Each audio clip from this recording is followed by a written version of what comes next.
With what? Rage. So, the year is 2001, and you need to get shots of a deserted city for your new zombie film. Hello? There's just one problem. You can't afford to close the city with your $8 million budget. Agreed. Think we better do this quick. So you have to shoot fast before the city wakes up, and that means you can't use film. We never would have shot that with film. The police were quite happy to assist us, and the councils to assist us doing it because we could do it so quickly.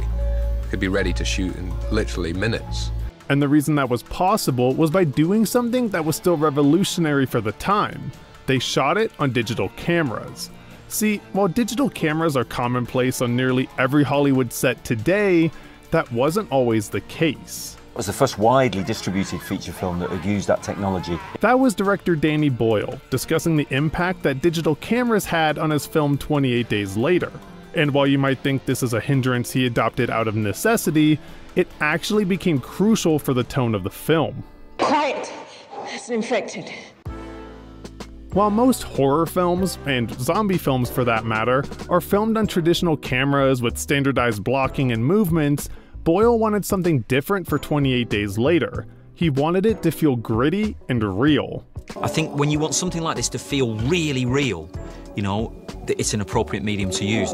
And perhaps the biggest advantage that medium gave him was the quality of the image. Think. Actually, think about it.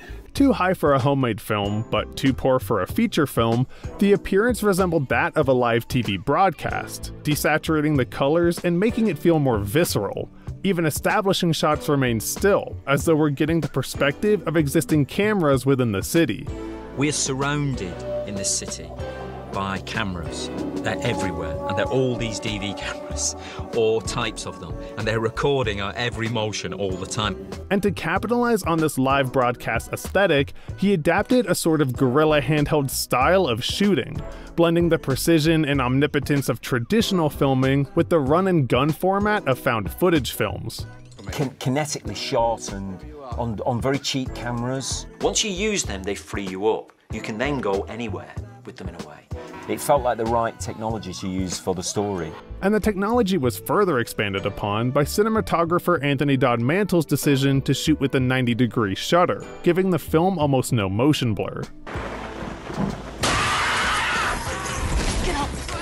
It caused the film to feel more chaotic and jittery, particularly during action scenes, where the film broke from the norm and showed modern audiences something most had never seen before. So I said they've got to run. You know, to be really scary, they can't just stumble around going, ugh. And the running also helped the pacing of the film, forcing the characters to move faster and playing directly into the guerrilla format they adapted. Boy! Where the fuck are you going, eh? These techniques would be used by Boyle numerous times in the future because he believes in using whatever camera is necessary, regardless of the budget of the film. Final answer? Final answer.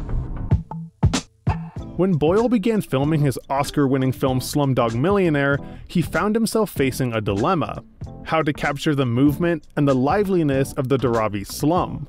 He started out using large traditional cameras, but quickly found there was something lacking with the footage.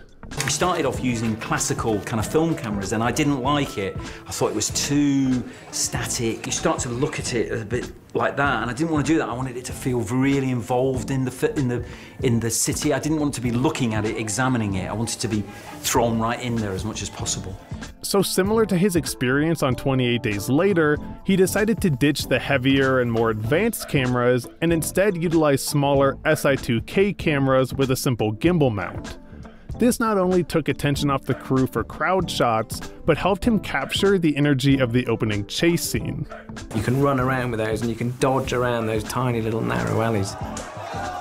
Lens, it's handy, it's small, it looks complicated, but it's actually an agile, ergonomic, potentially very interesting way of making a film. So when Boyle started his next film, one which demanded intimacy to succeed and took place almost entirely in a confined space, he knew exactly what to do.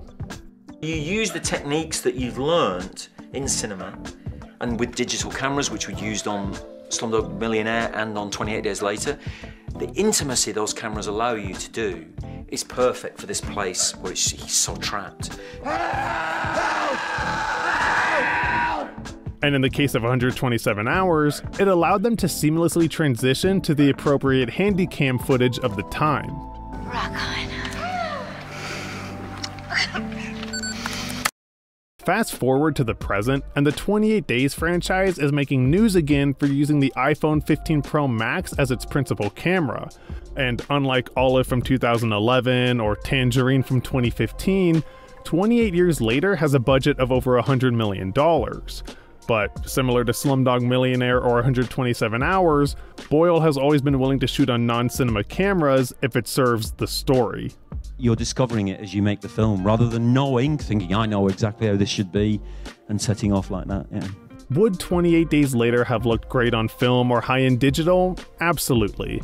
Would it have had the same atmosphere or visceral feeling? Not a chance. And at 4 doors now. Were you bitten? I'm Luke. Across the Atlantic, they're eating dinner and they're watching the fucking Simpsons. Thanks for watching. Think you saw us this time?